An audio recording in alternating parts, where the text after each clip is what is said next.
buried deep within a cemetery. I will fight, never wary, I wanna be legendary. Till I'm dead and buried deep within a cemetery. I will fight, never wary, I wanna be legendary.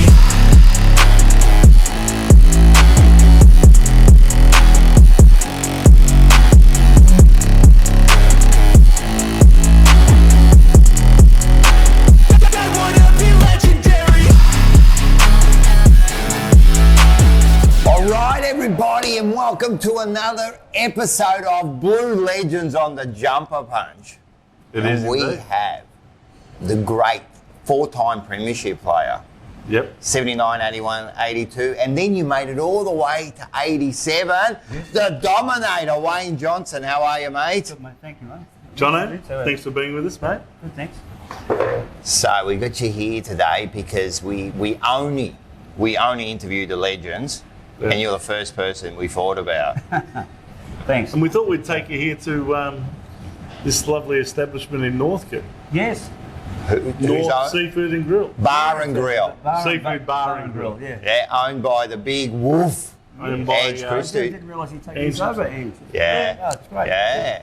And did you play with Ange at all? Nah, mate. I think Cooter was there hovering around the under 19s. 89, 90 when So was he. Under 19s and Ange. I met Cooter. I may have met Ange, but it just sort of. Yeah. It was very difficult back in those. It was the first year of the AFL, really. Yes. And a lot of things have changed. Yeah. So, you know, When did you retire? What year? End of 1990, I was. End of it would 1990. have been about the time that Ange Yeah, started. officially 91. I got through the 90 season, but I was a bit worse for wear, to be honest. I mean, you were pounding the pavement for the last 12 years. Yeah, I think if we ever learned a lesson was Geelong this year, how they rested Dangerfield, Selwood, and a lot of their other more mature players. 100%. Instead of just throwing out your recognisable people week in, week out. It just doesn't work. So you saw last year's grand final and this season.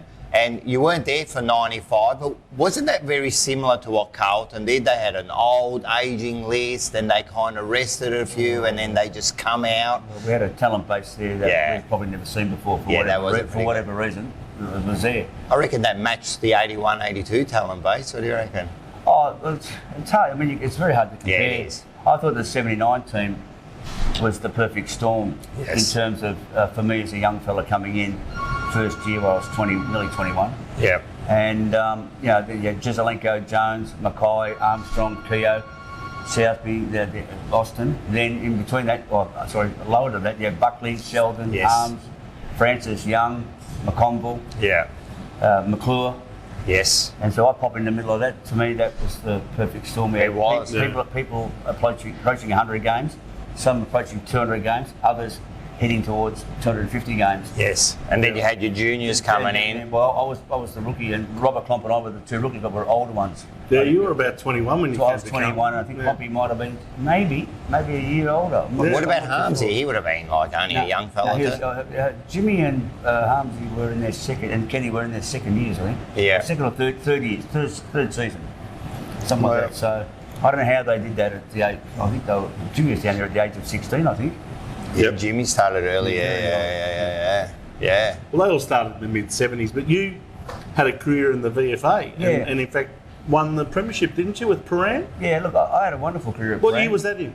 78, right. The year prior to I was the first player and only player to go from a VFA premiership to a VFL premiership. How good's that, eh? You must have thought this VFL football thing's pretty easy. It's not really about me, it's about the clubs, really. So, I think Paran's previous 4 or 5 years we weren't strong at all. We were probably second bottom, third bottom at best, but we were never that far away from the 4. Yeah.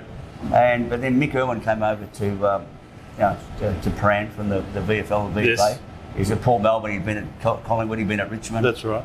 And he took over and set a new standard there, and we instantaneously won a premiership.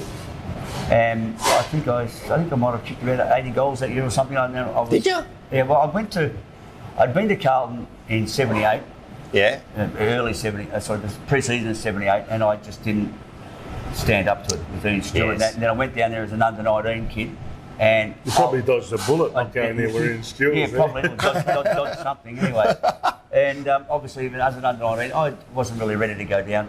I went down for a practice match, travelled down from Wandon, and you go to a game at Princess Park. You really didn't know, we didn't know what was going on. Yeah. So I had 2 misnomers in terms of getting into Carlton, and finally got there on the 3rd time.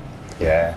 So, and that year at Param really helped me because we were playing against some devastating players that are ex-AFL or going to the AFL. Is it a big step? I found the big step going from country football to the VFA. Because VFA was 16-man aside. Yeah. And it was pretty epic in terms of the pace of the game was quite quick. Yep. But also there can be terms of some real nastiness too. There's a fair bit of violence in some of the games that were played. Especially those days. Well, my last game was a grand final in a premiership, and there were 14 reports in the third quarter. Who did you play in that grand final? Preston. Yeah, they would have been rough and tough. The northern suburbs, they would have come out. It was a disaster. Yeah. It's terrible. Yeah, like hitting each other in the front. Were you ever scared on the ground? Was there a fear or? No, not really. Yeah. I mean, like on this particular day at Junction Oval, we had 30,500 people there and live telecast. Awesome. So people forget about that, but on Channel O. Oh yeah, Channel O. I remember Channel O. Remember that? If you're old enough to remember Channel O, you're like us. You're old. Phil Gibbs and Phil Gibbs and Jack Henry, was it or? Can't remember who the other bloke was. They were the commentators, but. Do you know what they used to do at half time back in those days?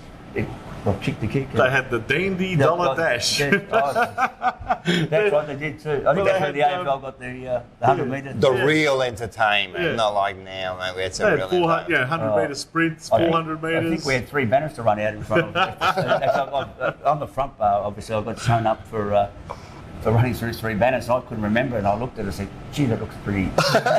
ordinary, yeah. It looked pretty ordinary. By the time we got through the first one, the second one, the third one, it was overdone. But yeah, on that particular day, it was a pretty violent game, but I was able to take that chemistry of work behind me that I had caught up with in the VFA, because it was good football. Yeah. So going to Carlton, what I found pleasurable was that these boys can really kick a football beautifully, they can handle. So every skill level was a lot. So the skill level was up. My level of skill was okay, but I still had to improve. Yeah. But I was able to read what our players could do with their feet and that. And look, even in Pram, we'd have a lot of turnover, and it was actually a little bit easier for me to come into the VFL, albeit you'd be on better opponents. But when you had a team around you like that, like we lost 3 games of the year, 1 by a point, 1 by 2 points, and 1 by about 14 points to Collingwood when we rested probably half a dozen players. So on aggregate, it was one of the greatest ever efforts in the history of the VFL. 79 for sure. Yeah, 79. So Jezza was your coach. Was he pretty hard on you in terms of training? And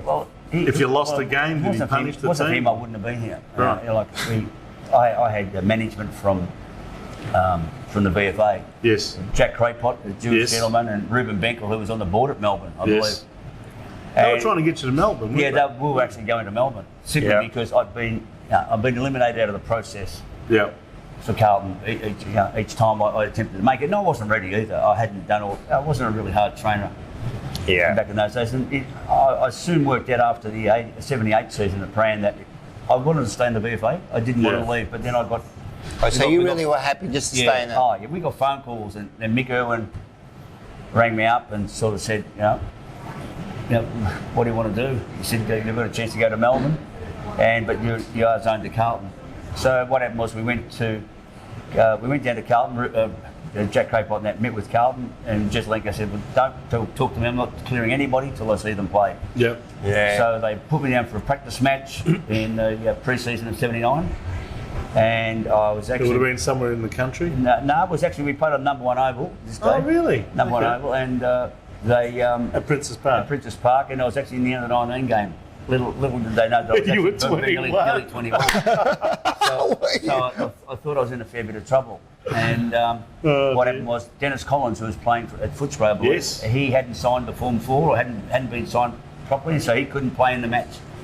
He couldn't play in the so-called match because he was coming to Carlton. Yep. And he never came, actually. And they elevated me to the main game, and I kicked 4 or 5. You had a decent game. I was playing on Jezza half the time, and he was just more worried about coaching. Oh, okay. So it was lucky. Then we had a game up in Bendigo, which went well. Played a game against... Kicked a few goals? Yeah, kicked a few goals. Went to South Fremantle over there, kicked 5 over there, but we got beaten by about 18 goals. 18 goals? Something like that. And yeah, Just used to show you how much we took notice of practice games. Then we came back and we played against Hawthorn at Princess Park, which is an annual sort of event.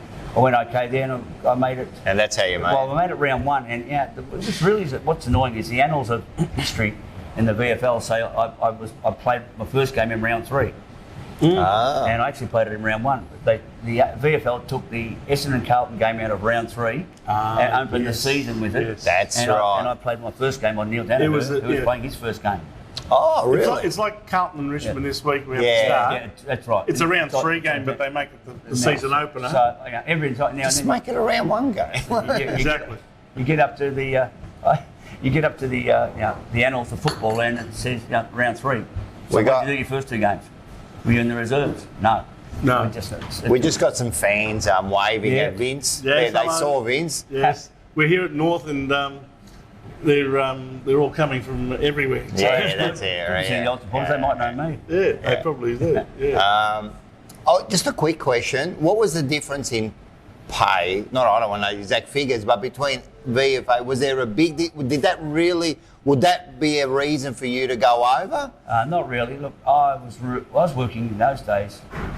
I paid myself to go through school, and at the age of 17, 18, I went back and did matric at 18, 19 nearly, at a permanent day school. So I was roof tiling at the time, so I was able to earn some income during the week, or after work, before work, or before school. And then when I went down to Carlton, they didn't want me to do the roof tiling. It was a bit...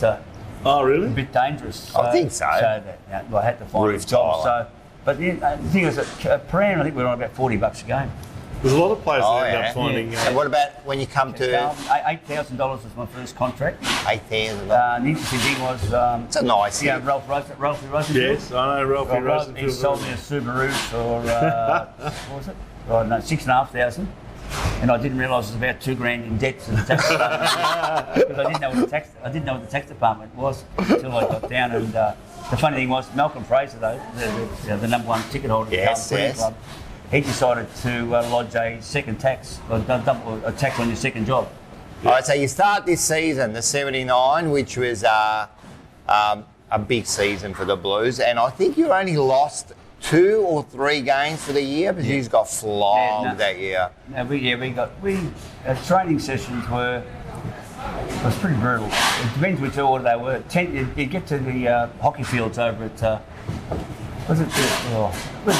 Melbourne University and all that. No, we're the netball and hockey centre. Hockey team there. We trained there at a grass running track. Not far from the zoo. Yeah, they had a grass running track. Yeah. And so we would do 10 100s, and now I think they were in 4. You had to do them at least in 14 seconds, which that wasn't too bad. Yeah. And 10 200s in 32 seconds. Yeah, I think they call them suicides these days. And then 10 400s in under 70. Yeah. And then 10 800s in front in 232, so 240. So I can remember it vividly because I don't think I ever made it. Yeah. Right? But you do that, and then that'll be finished. That would take a long time. Then you go out to the park and start training. No, then they'd have you put a strap on, and had a top, the big tyres. Old school, yeah. About 80 metres up the track, and I think they left me. I was left there face down on the grass, my first training session of the tyres. This is all about cardio work, isn't it? This is all about making you fit. Yeah, it's about cardio. I think I nearly had a heart attack. Yeah. Then I said, who's going to bring the tyre back? Yeah. That's right. But that really set you up. Yeah. That really set you up for that 79 season. Oh, look, it did. There's no doubt. And look, if we... Just trained you hard. We lost 2 games early, sorry, not early. But we lost to North Melbourne, I think, by a point. Yeah. Who beats by 2 points? I can't think. Anyway, you had it down. We had about a 2 point. Might have been Geelong, but Geelong. And geez, we just got hammered, and we would be doing one-on-ones. Mm. And while we were doing one-on-ones, other guys were doing 400s. So they were doing 2 lots of 400s while we were having one-on-one. I don't know what was harder. And you soon found out. I don't know. So it was a debauchery, really. Yeah. It was pretty harsh, but then Thursday night was quiet.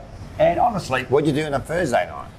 No, just light skills and, and go in and When was They the pick the team. pick the team. You get home pretty early. Then Really. they'd have a pie. I was going to say, and then you're going to have a drink. Actually, And a beer? I'm just That's trying the to way think it was back then, 79. Yeah, I don't recall too many times having a beer on a Thursday night. No.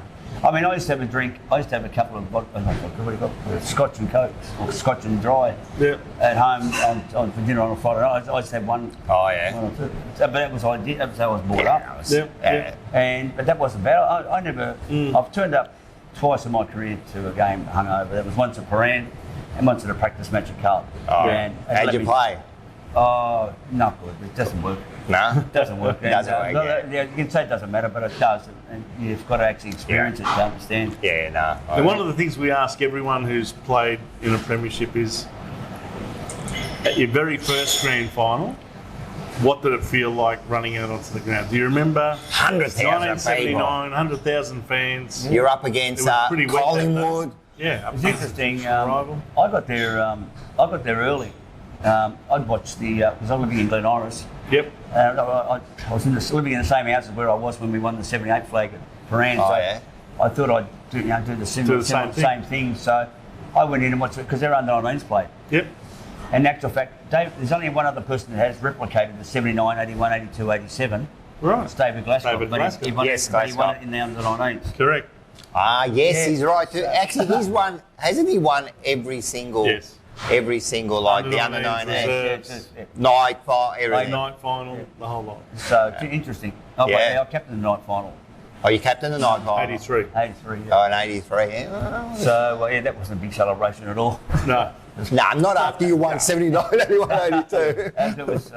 Against Richmond, that night. Yeah, they postponed it from the week before because the Yeah. ground was waterlogged. Yeah. Yeah. We couldn't get on the ground. Now, in that 79, we all know what happened, the Harmsy and that. Well, that's the end of it. Yeah. Mate, if you're a Collingwood supporter, it was out guaranteed, I'll tell you right now. The thing where we were lucky was that it wasn't about what we did at the end. Yeah. It was what we did at the Yeah. start because we were getting belted. 100%. And look, we hardly saw the ball up the forward lines, but honestly, our forwards and our defensiveness in stopping the Collingwood back half taking over Yeah. was probably what won us the game because Yeah. 10 minutes out from half time, we're 5 goals down. 100%, yeah. And we go in front. And we went in front. We got there in front. And we should have then, we came out in the third quarter and absolutely obliterated them. Yep. Yep. But then I think we'd run out of gas. Yes. When you consider they won the first quarter and a half, so they're 30, they got 50 minutes up their sleeve, 50 minutes to 10. So then they were out of a bit of gas. I think they had a bit of a breather in the third quarter. We should have been up further than 20 points. Yeah. Then I think we ran out of gas. Yeah. And it was the shortest last quarter in the history of AFL football. Was it? AFL football, Yeah. Only went about 26 Oh, I didn't minutes. realise that. 27 minutes, something like that. Something like And that. Siren went a lot earlier than some people expected. Oh, Well, that's another bit of controversy. Someone pushed that side. But and then Harmsy's knocking was great because Yeah. I can vividly remember because what people fail to tell you is his kick out of the back half or on the wing was just a disgrace. Yeah, it was. And it went up the side of the boot, and he's got an A-grade bounce and that pitch that over that day was a bog. Yeah. And how that ball bounced, I don't know. I don't know. But to his credit, he chased after the kick to try and make up for his mistake. To my, what's it say? It wouldn't be to my credit, but to my inconsistency, I suppose. I didn't gut run up. Kenny Sheldon went past me at about 500 miles. Yeah. 500 Otherwise it could have miles been an hour. you on the Could other have been end me of on the that other end of the goal. But you don't even hear of Kenny kicking the goal. No. Kenny's run was Was quite magnificent. Because if he, that's right. If he wasn't there, that knock would have meant nothing. Kenny Sheldon and Alex Marcoux form over 3. Yeah, that was great. Yeah, very, very good players. Oh, Alex will tell you. And Harms and that, of course. So, I mean, but I think it was our ability to actually stay in the game. And we weren't in the game. Our midfield was getting carved up. Our back line was under pressure. That probably applies to all three premierships Yeah, in you'll be 79, behind. 81 and 82, doesn't it? Yeah, well... I mean, there were patches where you weren't really looking good. 81, look, I'd come off. I'd only played 10 or 11 games a year because I didn't start till the second round. Yeah. And it was a bit different for me. I wasn't nowhere near 100% fit, but it was a different game. They came out all guns a-blazing. Yeah. And they just ran out of gas. I think they had 10 players didn't touch the ball in the last quarter.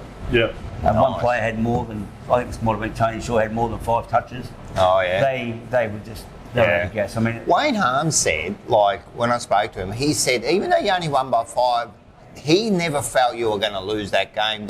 You were ready all year, and that game there, he was ready. But he had a lot of confidence too, Wayne Harms. I thought we, I lot of don't. belief. You can't really think about that. I mean, you just got to think about playing the game. Yeah. I mean, you've got to play the game out. Yeah. And look, I took 3 marks in the last quarter on a wing, you know, and to repel stuff, and it kept coming back. Yeah. Did you have a reaction when you saw Jezza go off with his ankle? Like, did that Not make really. you Not really. Once again, it was just to me, I was a bit one-dimensional. Right. I just focused on my game.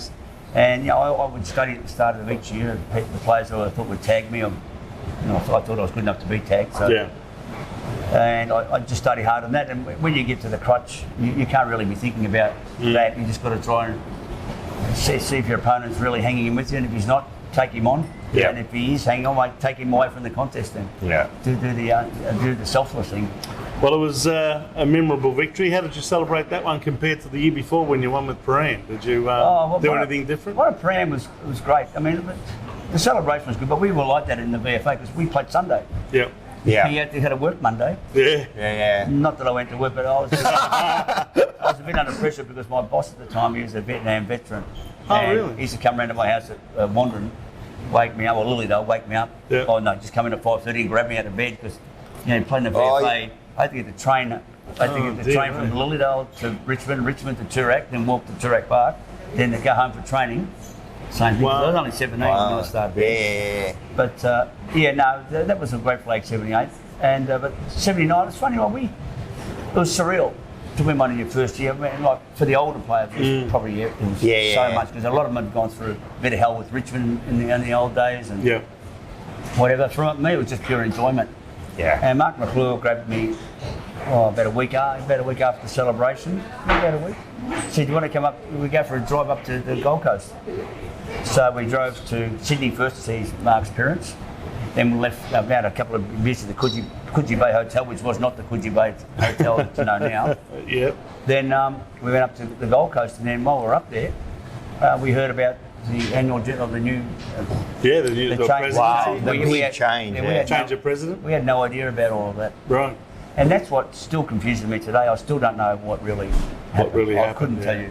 And it was devastating because... Well, obviously, Jezza was backing George Harris. George Harris got tipped out. Well, I loved Jezza as a footballer, even though I was a Geelong supporter. Of course. Jezza was probably up there with Polly Farmer as my favourite footballer. Right. And then when I got to be at the club, he became my most favourite footballer.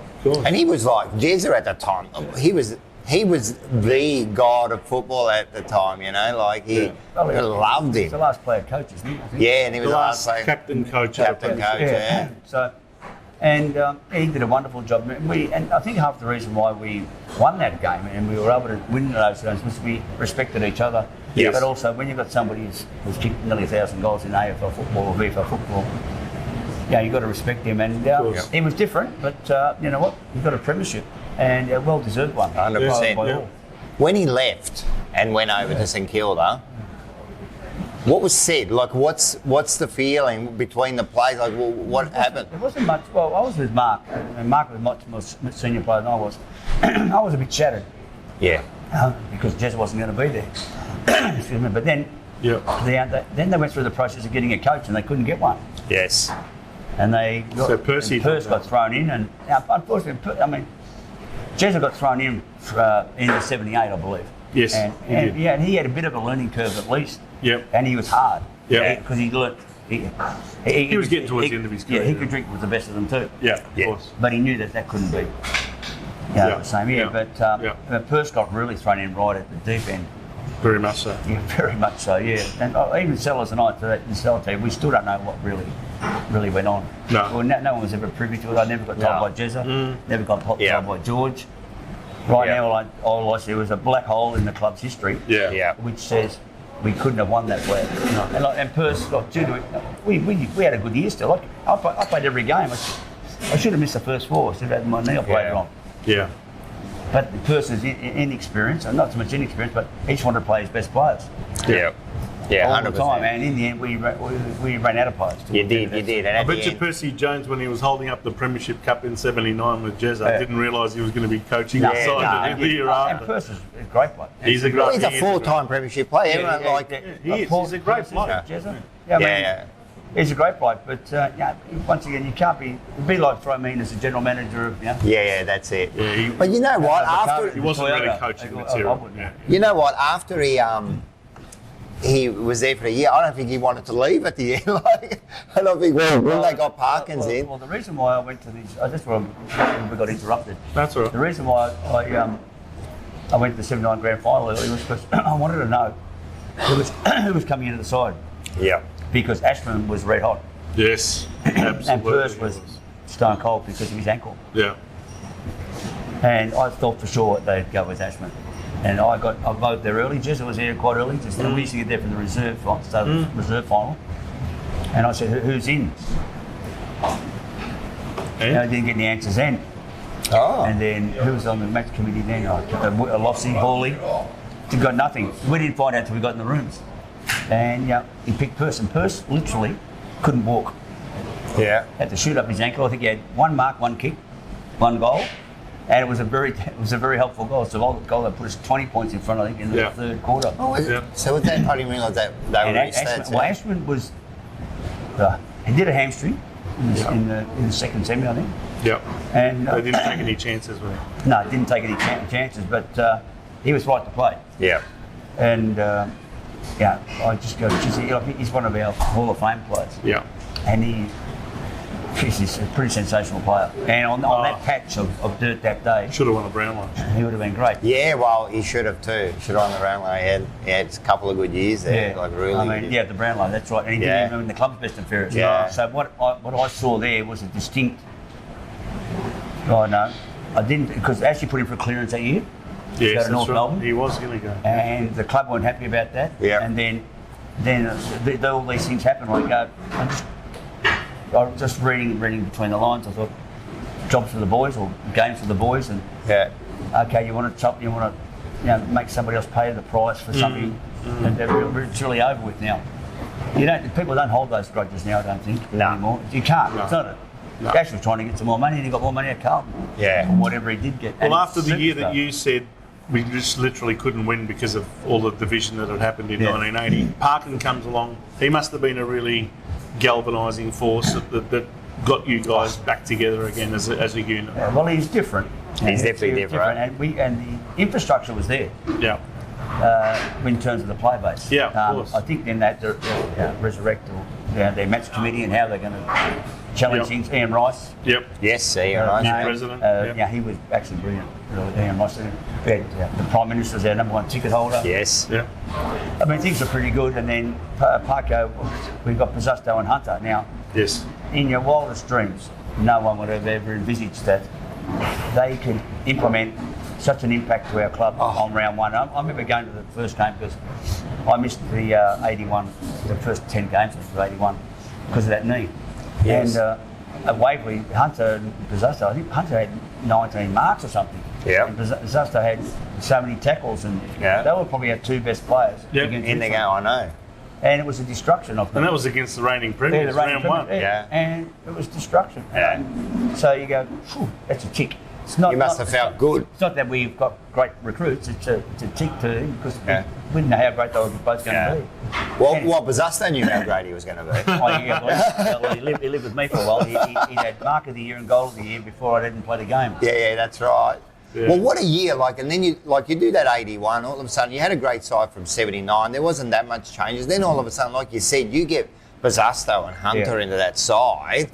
Man, that's like Added a bit of that is a dangerous side. I didn't realise that Ken Hunter, he had three broken jaws. Something over Western Australia. Then I looked at a tape on him later in life. No, it's a highlights tape. Yeah. Most people didn't even realise, but before Ken Hunter came across, he was already an All-Australian. That's right, yeah, he's already an All-Australian. And people were saying, who's this guy? And Pizzusto was something different. He had electric speed from here to the camera. Yeah. And sometimes in footy, that's the most important. Yeah. Your first sort of 20 metres, And goal sense. He knew where those goals were. Oh, yeah, but he's very unselfish too. Yeah. He'd make tackles. Yeah. I mean, against Essendon that day we got beaten. He had 17 tackles, I had 11. Yeah. Yeah. And one more tackle, we might have. Never know. We might have won the game. Yeah, that's right.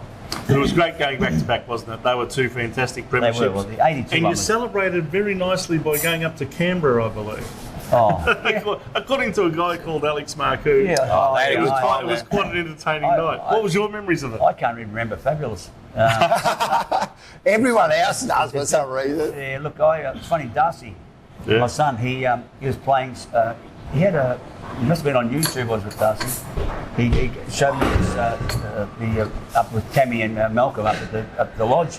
And after the 82 grand final, all I saw was mate's wife, Deb on there. Yeah. And I was just looking at the mingling around there, and it was actually quite calm. It wasn't that bad, but I don't know, I think, If it's everyone looks, fabulous. I think it's grown in. the tables magically disappear from us. If you have a look. It's grown out of proportion. I didn't take any cutlery, and I actually just enjoyed it. I had a ball up there both times, and that was really All of the invitation of Mr. Fraser? Yeah, Mr. it and was, Mrs. Fraser? yeah, but of course they all had to. In the end, Malcolm got on. He said, "Oh well, why do you pick Carlton to come up?" He said, "Well, they're the team that won the flag." Yeah. And I think they were trying to say, well, if somebody rings the flag next year, will you bring them up? And he said, no, well, Carlton. So basically he's saying, no, nobody else is Only coming Carlton's up. coming up. Yeah. So what? They were wonderful though. So what stuff did you steal from the lodge there? Because I didn't take anything. Oh, you didn't take anything. No. Apparently, I was pretty happy. Yeah. No, actually, look, apparently a few players walked out with some cutlery and Pewter mugs and really sort of golf ashtrays. Clubs. Wasn't my Lighters, ashtrays, you name it. No, I just had a good time up there. It would have a been bit of a rush, but Surreal too. it was surreal. But yeah, you're at the lodge. I mean, I went up to. I remember when I was working at Richmond actually. Yeah. And we went up to Canberra for one of the games, and you just realise how it's a pretty authentic place. Yeah. It's a different place. Isolated from the rest of the real world. Yeah, that's right. Yeah. Canberra, very interesting place. Yeah, it is an interesting place. So you kept going, and you actually got the captaincy after Mike Fitzpatrick retired. Now, how did that come about, and how did you feel you went as a captain of the side in those couple of years, 84 and 85? I think being made captain in 83 was pretty surreal because it was hard to work out. I won the best of first in 83. Yep. Played in 3 flags by then. Yep. Your credentials say, in that manner, just alone you could, and you played over 100 games. Yeah. You could be a captain, but I'd never captained A side before. like that. And it was done by Jack Elliott, and he actually rang me directly. I don't think it was even spoken about during the Wolofsey or Hawley or whatever. Yep. And also we had Mike left. Mike was a great captain. Yep. But we had plenty of other players still there. Mark McClure. Southby was still there. Austin. People still there. And there's probably other, Jimmy and Jimmy Buckley, Wayne Armstrong. So there's a lot there, and I wasn't really overly happy about. Oh, you didn't really. Well, you couldn't really say no to Jack. Nah. And it made me go. Look, I had a good year in '84. My first 9 or 10 games were sensational, but that's when I had a spinal injury. That's right. And I missed 9 games towards the end of the year. Yeah. So my first game was as good a game as I've ever played. Yeah. I think that's the reason why they identified you, is because you were able to get the side up and do things on the field that used to spark the Especially on the big. They could have given it to some of those more experienced players like McClure or Southby, but they were getting towards the end as well. Well, they gave it to McClure then in They ended up 86. giving it to McClure in 86 when he should have had it. after you. Probably should have had it. He back probably then. should have, Then yeah. maybe. Yeah. It was strange. Yeah, it was. And those years were the last of Parkin's years. They were 5 years stint at they were. Carlton. And look, then you start to lose those. Yeah. Remember those non-negotiable type players like Austin, Yes. Southby, Jezelenko had gone, Jones had gone, Armstrong, Keogh had gone. Of course. And then when you lose Dooley's getting those, towards you the end. don't get back 250 game players No. Nah. out of a round 1 draft pick. That's true. Yeah, that's right. You just don't. And also it takes. Well, just Southby was a freak. As a fullback, Wow.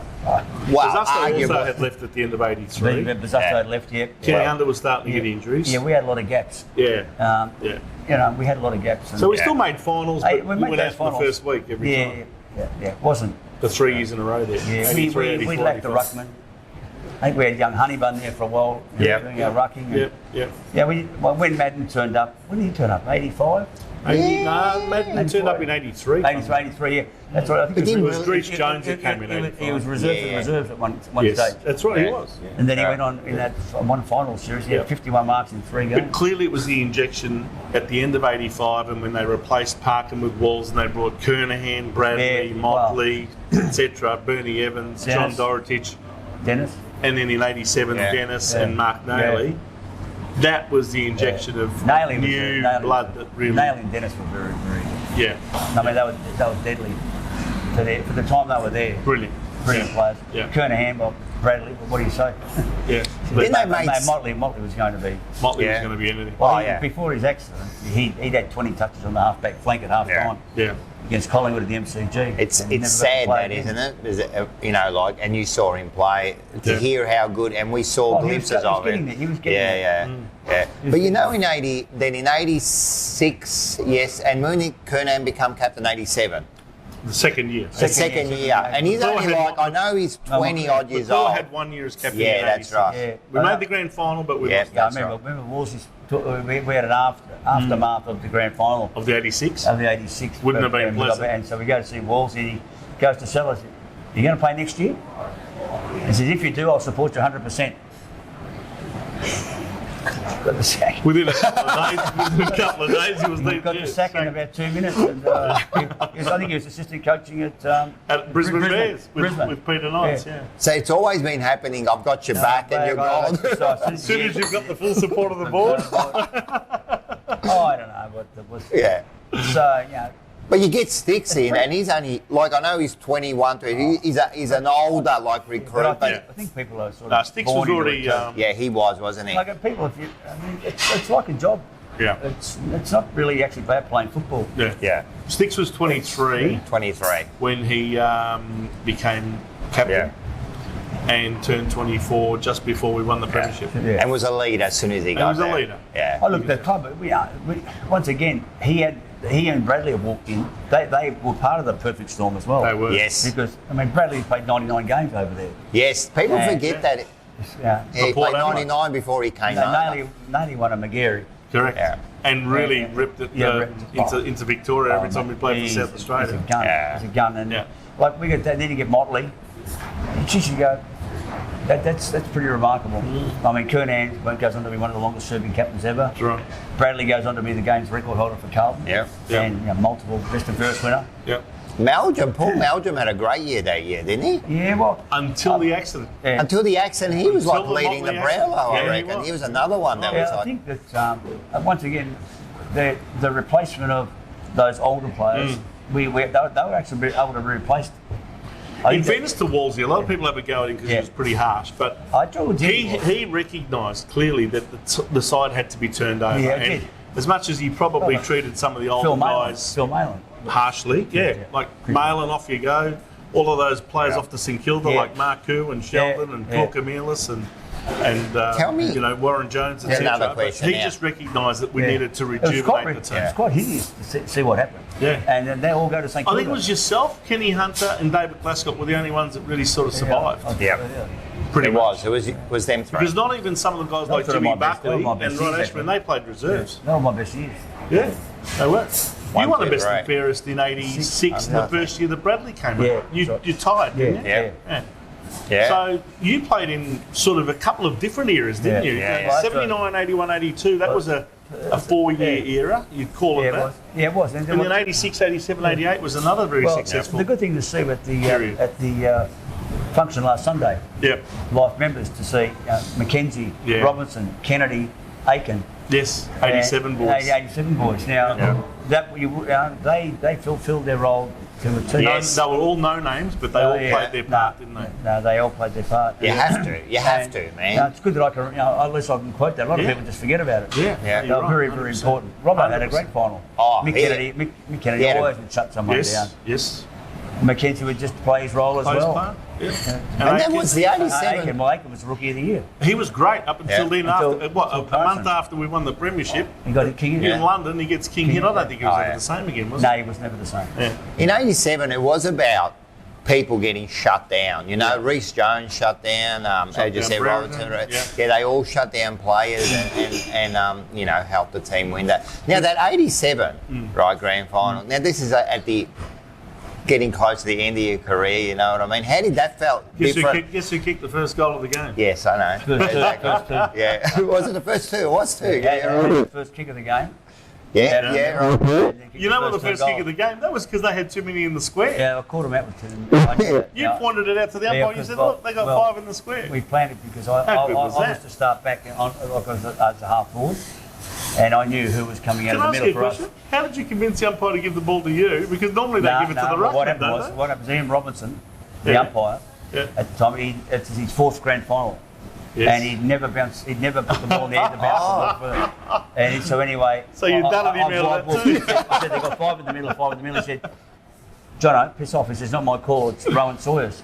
So I put it down to Rowan, and Rowan's gone, and they got 5 in. So I'm the closest person to the umpire, to the centre circle. Right. So that's why I got it. There you go. And then went down, as I said, this is the first kick of the game. Start the game, it's a kick. No one's ever done it before. Yeah. Kick the first 2 goals. Yeah. Get reported in the first quarter for not to zip her over. Yeah. And I got reported, and the reason for the report was it was a good elbow. But when I said to Rob, I said, "What are you reporting me for? He's got more convictions than Al Capone this day." and he goes, "You know what, Jono? It's got nothing to do with the hit. It's because you wouldn't let me bounce the ball to start the game." That's great. I love it. And that's the truth. And I just go. And did you go? That's all right. That's fair enough. Then I get 2 weeks there. Get 2 weeks. Then they sent me over to London to do promotional work for the Battle of Britain. You had to play. And the AFL let me play. The VFL let me play. Said we wanted to play because of the promotional work. Because guess who hit Clarkson as soon as he hit Ian Aiken? Me. Him. So I'm the only were player, you the first one that? I'm the only player in history to be reported and suspended while currently under suspension. That's great. It was really good, mate. That's honestly. good. That's why I played round 3 in 88. Simply because I missed 4 games. That is I fantastic. got suspended for 4 games. I love that. Oh, it was great, and the hearing of the tribunal was all 14 players that were in the tribunal together, and Ian Collins and the North Melbourne executive, they went in to get the hearing, so they all got these sentences. Yeah, that's it. And I just said, how do I get 2 weeks when I shouldn't even be there? I should be registered. And I got reported by an umpire who hadn't umpired a game. It was Gavin Dorr. He ended up doing 320 games. So that's only I couldn't get into that situation. Whether it be good or bad. Yeah, that was another. I think it was good. That was another junket, wasn't it? The London trip, thanks to Jack. Well, that was pretty sour in the end. Yeah, it was. Ballsy wasn't happy. It wasn't good, mate. No. Look, and the karma between the 2 clubs was not good. No. After what had happened. You know, after. Don't forget, you beat North Melbourne in that last round after the siren with Kernahan kicking the goal. That kept you on top of the ladder. If you had missed that kick, that's right. It would have changed the whole final series. Yeah. So North Melbourne were a bit dirty on that. Well, what happened was the great John Kennedy. By the way, I ran into Josh Kennedy yesterday for the first time. But he said to the North Melbourne players, our 88 season starts now. Yep. Well, we all going our 87 season. We just go for a drink. I'm in the nightclub with Rick Astley. I never want to give you up. And I didn't really care. Hey, don't knock that song, mate. And I got to the Oval, and I was a bit hungover.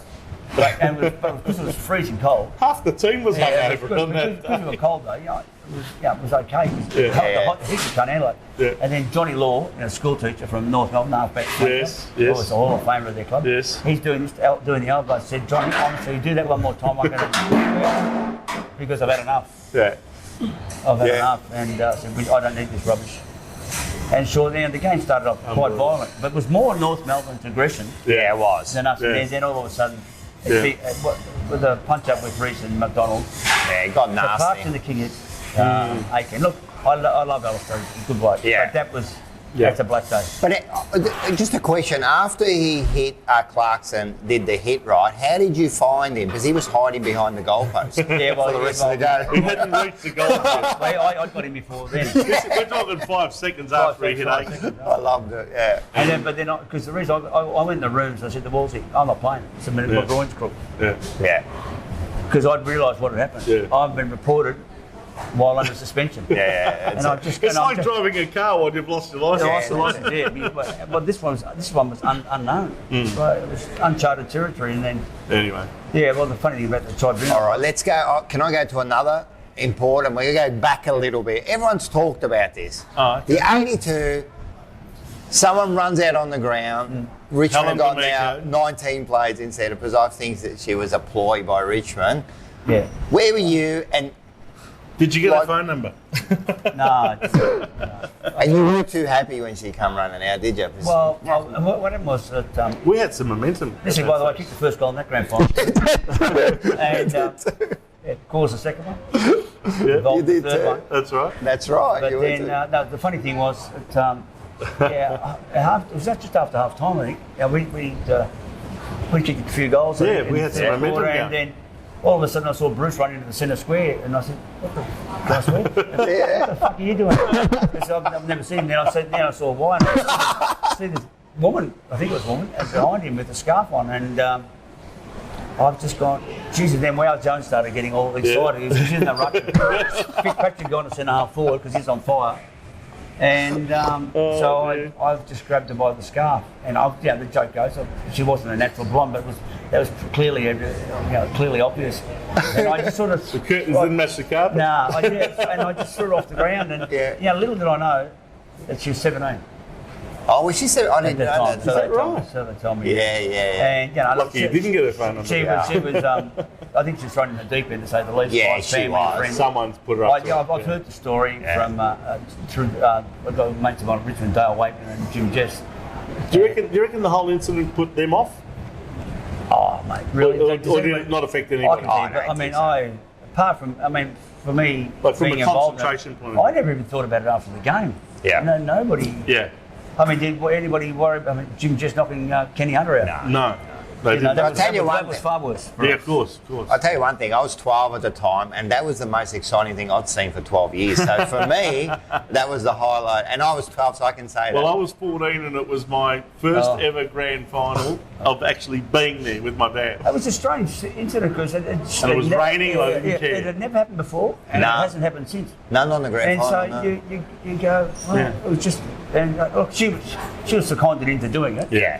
and just a kid. Yeah. She goes out and does. I'm a bit disappointed that they didn't bring her onto the ground as the 40th anniversary last Well, year. I The actually grand met final. her at a function. They at, should.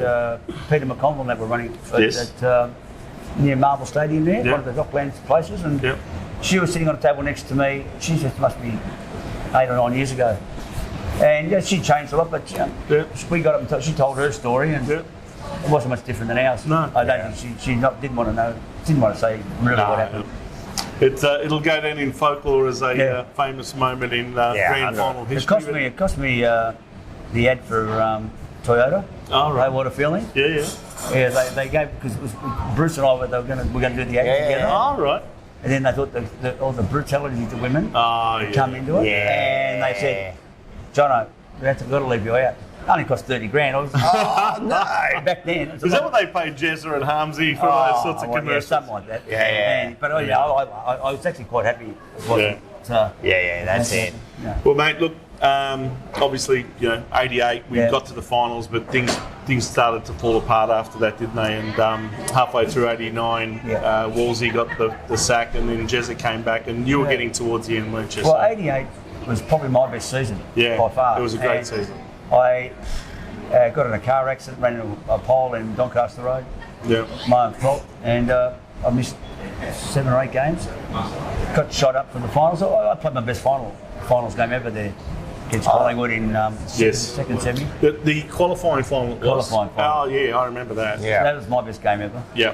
And I had Dacos. It was a great I final. had Dacos, That's the last Aidan time we Mullane, played. yeah. That's the last time we played Collingwood in the final. Final, yeah. And 1988 Yeah, right, too. qualifying final. that was- Can you believe it's now 45 years ago? But what happened to me? Unless we play them this year. After that year too, I had after that knock. It was a big hit too in the car accident. Then 89, ended up doing my ankle out of Waverley Yeah. on a scooter, and Let's see. Yeah. there's 2 hits. Then Gary Ablett hit later in that year. Yes. in '89. Yeah. So it's 1, 2, 3 hits. Yeah. And that's without getting touched up in footy. Yeah, So, and then I think I was training at Princess Park one day and did a third degree tear of the a meniscus tear. So Yes. I was like a punch drunk fighter. I was done. Out of it. You knew it. You knew you would I knew I was basically gone. reached the end. Yeah, and Wolsey was he was hard on me in '90, Yeah. but he wanted me to play permanent forward pocket. I couldn't understand why. That's just a lot of rhetoric. Sorry, Matt. Kenny got dropped actually. Yes. And his last year, he told me. Kenny's last year was '89. He told me recently he got dropped. I said I don't remember that. Yeah. And then he made it back, didn't he? Well, he made it back just sort of as the last hurrah. And, But, I think that was a big thing for Kenny to make it back into that. He wasn't back very in happy. No. I mean, he was. but that's where I say that There was no you could just communication. tell that things were not I quite wasn't together anymore. No, it and wasn't. Things were starting to tear at the broken down. seams. Well, we had other things going too. Yeah, With yeah. the political aspect of it outside of our club. Oh, not outside of the club, internally in the club. Yeah. We had Yeah. dramas too. Yes, there were. And it's not a perfect. And it was the start of a fairly lean patch. I mean, it was at the same time that we had a horrible recession in the country, 89, 90, 91. Tell me about it. My first 10 But years, 90, my first 10 years of finals, Yeah. 79 to 88. Correct. The 10 years of finals. Basically 10 years of consecutive That's finals. right. And not many people get And- that. and in their first- I think success. I'm probably the only one who's done it in his first 10 years of Carlton. Yeah, that's You right. must have realised at the end of 89 we missed the finals. Well, we did. things are coming to an end. Round one against the Bulldogs. Yeah. And they took us apart. Took us apart. I thought, At home. but this was what was happening towards the end of the '88 season. Yes. Yes. And we got a lot of injuries in '88 Yeah. towards the end. Like I missed the finals. Yeah. I missed the prelim. Just quickly, you're a state player as well. Yeah. Played a number of state games and played some really good games. I was What was the captain most of the state, memorable? yeah. That's right, you're captain. You're of one. captain of it. So, what were the most memorable ones, or which was the most memorable game for you as a state player? Well, there was one in Adelaide when we got it was a big crowd there, 50,000 or something. Yeah. Tuesday, Yep. maybe And Tuesday. Football Park? The football park and the banner. The two What banners. year was that? Would have been 84. Is this when Kernahan kicked 10? Did 6 kick 10 that day? It might have been that one. Was it 84? Was it? Might have been A that. couple of years before he came. Yeah, Did well, he put it kick this 10 way. on Yeah. goal? Yeah. On their banner they had kick a Vic. That was Yeah. on one. Yes, that was that's one. right, kick And a on Vic, The, on, yes. the, on the other banner it said, "If you hate the Vics, all cheer now." And I don't know how to remember that actually, but that was the banner, and so all you could hear from them was this: "If you hate the Vics, all boo now." So they boo. Yeah. And if you hate the Vics, all cheer now. So Yeah. it was They're very crazy. parochial, aren't It they? was, and Stephen kicked 10, and actually I actually got the Williams medal. The Boss Williams medal, yes. Kernahan that, and so I remember the aftermatch. It was more. My job was more to get to talk to Kernahan, to come to Carlton. In time to come to Carlton. Oh, yes. And, I yeah. spent an hour and a half with Stephen in the aftermatch. You reckon you're convincing? No. I think because it was all the political stuff was about Form 4s and Yeah, Yeah. of you course. have permission to talk. It's a bit of a Well, wank, really. funny enough, the guy he kicked all those goals on was the one who rang him up and said, Yes. Stephen, Oh, I'd better yeah. come to Well, Carlton. I can remember when Bradley and Motley were everything Yeah. going to Essendon. Yes, that's right. Bradley was meant to go to we Essendon. played Port Adelaide in a Escort Cup game at Waverley. Yeah. And I kicked 7 that. I got a lucky 7 in a night game. But I was Seven, wearing giving it, 7. But I was giving it to Bradley all Yeah. night. Yeah. I called him everything. You weak dog. You're this. You're that. Ends up sharing a Oh, message love with it. us with him 3 years later. And then he turns up in '86, and I've just gone to Walsh. And I said, "Oh, God." I said, I can't. I can't. It's going to be hard anyway." So he came over, and we were doing the 100-100s, and he's just come over to me, Bradley. He didn't know me from a borough, so he knew me from playing football. But he comes over and says, "I'll get you through the 100-100s because I know you can't make it." Yeah. And he was right on that too. So Yeah. but that was. He was a fit bugger, wasn't he? Oh, yes, Braddles? he still is. Nah, he was a star. He is super fit. Yeah, Still is. Well, he's the best player I sort of play at Carlton. Yeah. People don't understand. He got tagged every week, and Yeah. he just outrun them. And like you outrun said, them.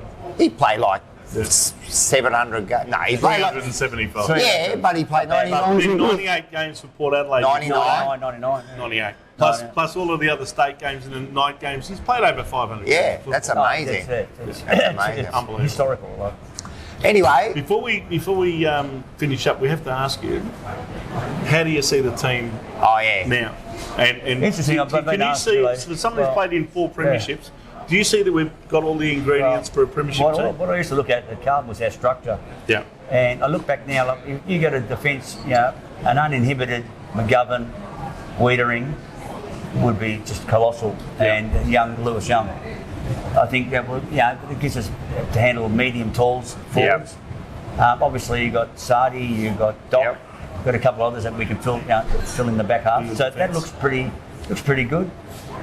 You go down forward, obviously you got Charlie and you got Coleman medalists. But at the same time, it'd be nice if they can impact together. I think it also allows Silvani to be a swing man up or back. I think that's important. I think having Petnay and DeConning. We haven't had that stability, so we need the stability in the ruck area, and we need to have those. I mean, you look at that goal to goal line. That's without Cripps, without Walsh. So you think the spine's there? I think the spine's there, but I think we've got more than a spine there. We've got a bit of elasticity where we can either put a small back player in and move Lewis Young somewhere else, or take him off. Savani can maybe go up back, go midfield, go forward. Doesn't have to ruck as much. Yeah. And now the job is really on for our smaller players. Midfielders. I mean, you got Walsh, Cripps, Hewitt, Kennedy. No, they're great. Chera, they're great. You've got Motlop, young Fisher. Yes. So I think that we don't need 50 goals out of one of them, but if the two half boys get 20, 25, 100%. And those little small forwards like Motlop and Durden and Owens. Honestly, I'm very bullish. Good. Okay. Very bullish. It's just a matter of we haven't had two ruckmen fit and ready to go. Yeah. DeConning looks like he's half an animal. Yeah. Petnay's just a very good ruckman. When we lost Petnay and our centre half back. Wiedering, both gone. We can't. It's tough. We can't afford that. So obviously, if we can have a good run with injuries, you reckon we can make finals? I would have thought. Look, I don't know how the rest of the comps. You can't go by trial matches anymore. Everyone else is improving too. They are, of course. And it's a battle of attrition too. Yeah. And I think they've done a good job with Walshy. Yep. There's no use bringing him back and then him going half-assed and if he fits. So when he comes back, I think that'll be a pleasurable one. Sure. Anyway, we need some of our mature recruits like Martin to come in and he's a good player, Martin. But we've got to get him on the We park. need to get him on the park. And playing So consistently. I would think, to be honest, I'm not. Some people are telling me they won't make the 8. I thought we might make the top 4. Well, if we make the top 4, we give ourselves a chance. I mean, I don't bet. I couldn't work out the betting odds. Richmond $1.70 and Carlton $2 something. For the first game. And I go, geez, well, what was it last year then? Yeah, that's right. That's right. I think they've been up until we beat them last year. I think they had a decade of beating us. That's true. In every first round. That's probably part of it. But look, given that you can actually sit back here and name, and we haven't rehearsed this. No. It's a pretty good thing. Like you used to be able to go Southby, Dill, Fitzpatrick, Perovic, McClure, Hunter, Zusto, Johnston, and then you got the rest. Yeah. It's hideous, isn't it? Yeah. So now we're close to doing that. Yeah, we are. You're absolutely right, and that gives us. Well, listen, it's been great, but before we go, we've got a special guest, right? I'm going to walk out, and this person's going to come in, and you're going to finish off this interview. So hold on. All right. Come here, mate. And look who's coming into our interview right now as Rocco exits stage left. It's young Darcy Johnston. How are you, mate? Good, thanks. Good to see you. Yeah. What's it like being the son of a legendary Carlton player like your dad? Very good. Yeah? Yeah. Did you ever, have you seen plenty of videos of when he's played the game? Yep. Has he sat you down for hours and hours to watch him play? Yes, sometimes. So what about you, mate? You play footy a little bit or what? Yeah, I play at the East Malvern Knights Football Club sometimes. East Malvern? Knights? Oh, right. Okay. The East Malvern Knights Football Club? Yeah, where Bailey Smith and Jack Higgins played. Oh, really? How old are you now, mate? 13, about to turn 14 on March 16. March 16, that's only next week. Yep. So you're turning 14. Yep. You got it all ahead of you. Yeah. So you enjoy playing footy? Yep. You reckon you're a left footer like your dad, or you're a right footer? Left footer. You are a left footer. Yep. No, we never know. Eh? We might have to have a father-son situation here. Dustin's quite. He plays all right? He's very well skilled. Yeah, I know Dustin's good. He enjoys his Do you football. obviously go and watch him play? Are you coaching or anything No, like that? Well, we did a bit of coaching last year at Old Zavs. Oh, yeah. Dustin was one of the assistant coaches there with us. But, Is he one of the assistants? Well, he Yeah. helps out the Good squad. on you. Yeah, we Fantastic. were helping coach the Crocs with Yep. other people at Zavs, but Yep. yeah, we're just waiting to see what happens this year. Yeah. It's been hard with the Yeah. last couple of years of Yeah. COVID and all that. Of course, yeah. So we'll just wait and see what goes on. Fantastic. Well, Darcy, Yeah. we hope to see you in a Carlton jumper one day. Yep. Hopefully wearing number 7. Yeah. How would that feel? Very good. Good on you, mate. Thanks very much for joining us here No today. worries. See ya. All right, and Thanks, mate. Wayne, Done, mate. Thank you. thanks very much for Done. joining us on the Jumper Perfect. Punch. And as we always say at the end of every interview, Go, go Blues! Till I'm dead and buried deep within a cemetery. I will fight, never wary, I wanna be legendary.